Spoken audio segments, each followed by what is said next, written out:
Halo, selamat datang di channel Ruang Taktik. Di video kali ini, kita akan analisis laga Inter versus Barcelona.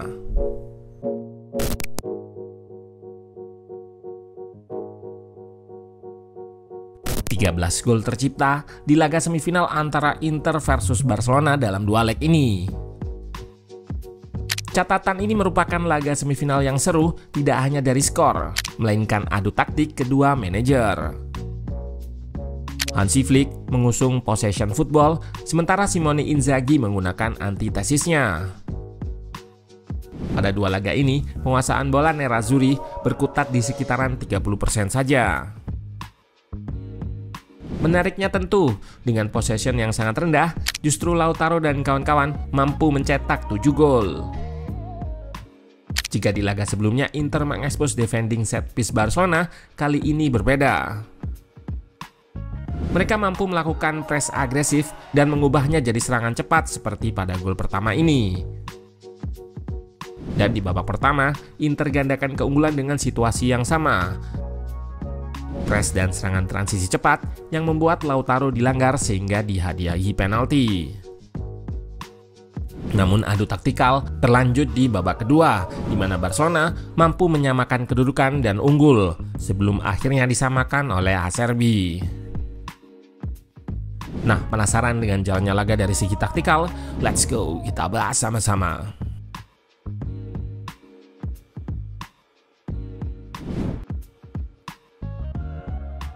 Sang tuan rumah Inter turun dengan formasi andalannya 3-5-2 dan hampir full tim. Di depan Thuram bersanding dengan Lautaro. Di sayap juga ada Dumfries serta Di Marco. Hanya Piszczek, pemain pelapis yang menggantikan Pavard.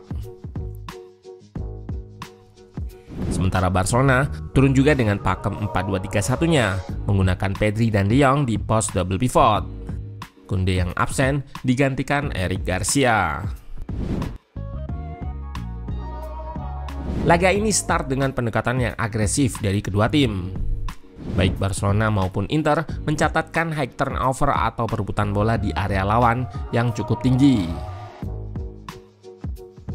Tim tamu sendiri langsung menggebrak dengan pressingnya yang berhasil dan segera menyerang balik saat pertahanan Inter terbuka. Namun serangan kilat ala Hansi Flick ini dinyatakan offside.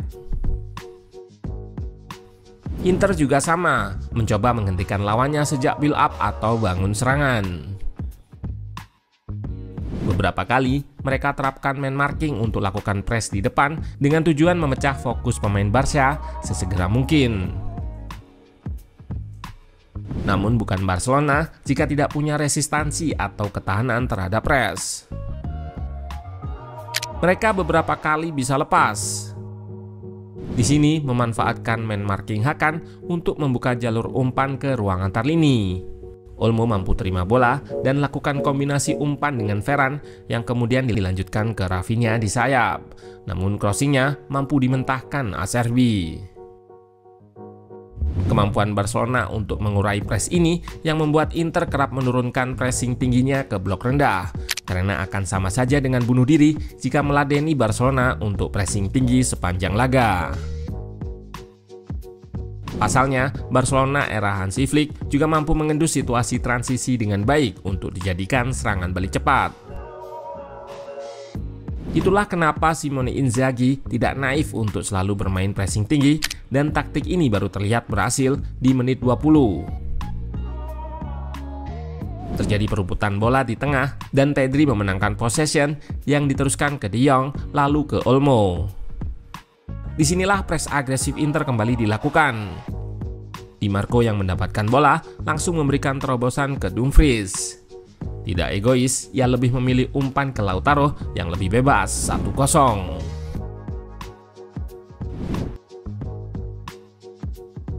Meski bermain di blok rendah, Inter bukan hanya menumpuk pemain saja. Mereka juga punya taktik dalam bertahan, terutama di ruang antar lini.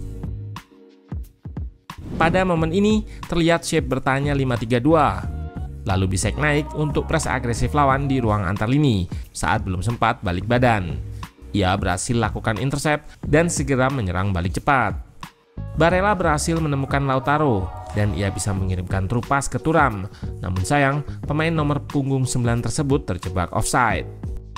Pemain di ruang antar lini atau di belakang pemain tengah Inter memang berbahaya.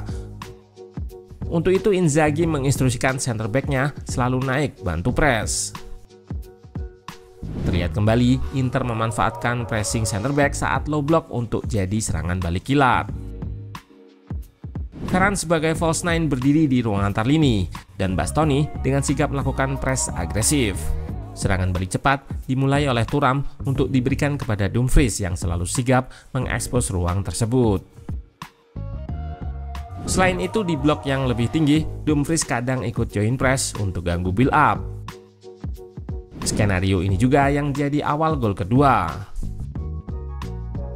Dumfries menginisiasi press kepada Gerard Martin yang sedang build up. Bola jatuh ke kaki Hakan dan sempat terblok namun masih bisa diselamatkan Mkhitaryan. Ia lanjut memberikan trupas kepada Lautaro. Kapten Inter tersebut dilanggar oleh Kubarsi dan wasit menghadiahkan penalti untuk Inter setelah melakukan cek VAR. Barca sebetulnya tetap menyerang ruang antar lini, salah satunya saat Pedri menerima terobosan Garcia ini. Namun Olmo gagal menyambut cross-nya.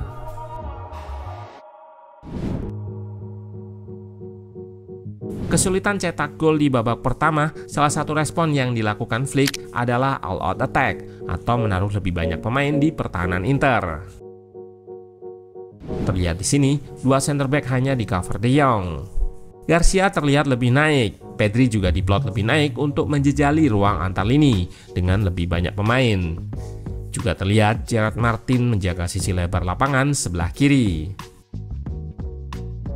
Sebelum terjadinya gol, terlihat pertahanan Inter shift ke sisi Yamal berada, dan di situ ada Garcia yang membantu overlap.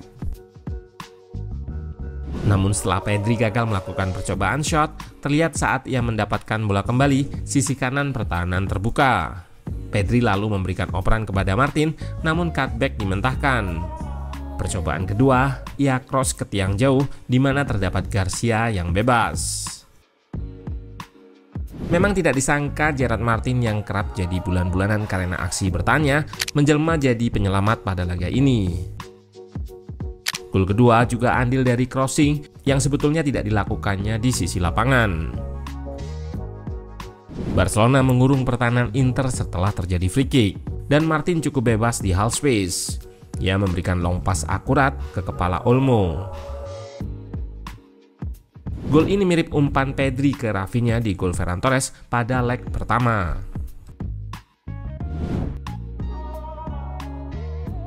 Seperti disebut sebelumnya, Barcelona era Flick ini juga sangat tajam saat serangan balik. Pada momen ini, mereka berhasil melakukan counter attack setelah corner Inter berhasil dimentahkan dan ciptakan situasi 3 versus 2. Namun, Jan Sommer mencatatkan penyelamatan terbaik di laga ini dengan menahan sepakan jarak dekat Eric Garcia. Pada laga ini, ia mampu memblok tendangan senilai 4,19 atau setara 4 gol, di mana ia hanya kebobolan 3 gol. Situasi transisi kembali terjadi jelang laga berakhir. Kali ini terjadi perebutan bola di area pertahanan Inter.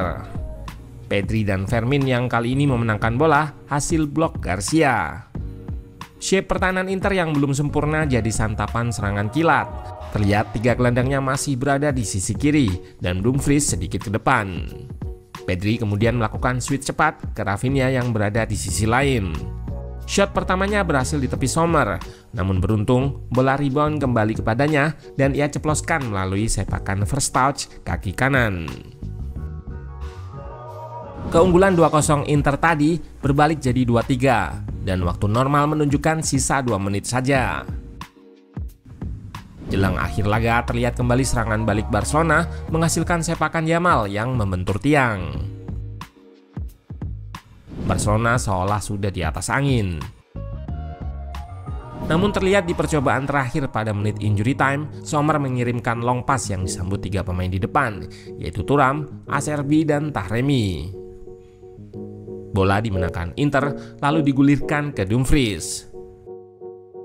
Sempat dipotong oleh Gerard Martin, tanpa kena lelah, Dumfries merebut kembali. Ia lalu mengirimkan cross datar yang disontek Acerbi. Usahanya untuk ikut menyerang tidak sia-sia. 3-3, pertandingan tetap seru di penghujung laga. Match ini berlanjut ke babak extra time dan Barcelona sebetulnya beberapa kali mampu masuk lewat celah di antar bek. Namun kembali Summer melakukan penyelamatan. Inter dengan build up directnya mengandalkan para target man di depan. Cara ini terbukti efektif mengekspos back-back Barcelona yang kerap kalah duel dan jadi awal gol pamungkas. Summer mengarahkan long pass ke Taremi di mana ia menang duel dan Thuram juga mampu mengamankan bola dari hadangan Araujo. Tidak hanya itu, ia pun sukses mengelabui kapten Barca ini dan penetrasi masuk ke kotak. Kesalahan pertahanan Barcelona juga tidak mundur. 4 back dan 2 gelandang dibiarkan terekspos dengan 7 pemain Inter. Situasi ini tidak disia-siakan anak asuh Inzaghi lewat Fratesi yang sangat bebas dalam melakukan shot. Inter kembali masuk ke final dalam 3 tahun terakhir gelaran UCL. Ini tentu bukan prestasi kaleng-kaleng, mengingat mereka kerap jadi cibiran atas gaya bermainnya yang kurang populer bagi pemuja sepak bola possession.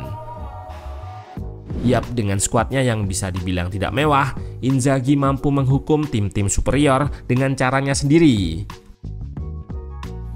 Ia memilih jalan yang tidak populer, namun tentunya sangat tepat bagi timnya. Selamat buat Inter dan patut kita tunggu kiprahnya di final nanti.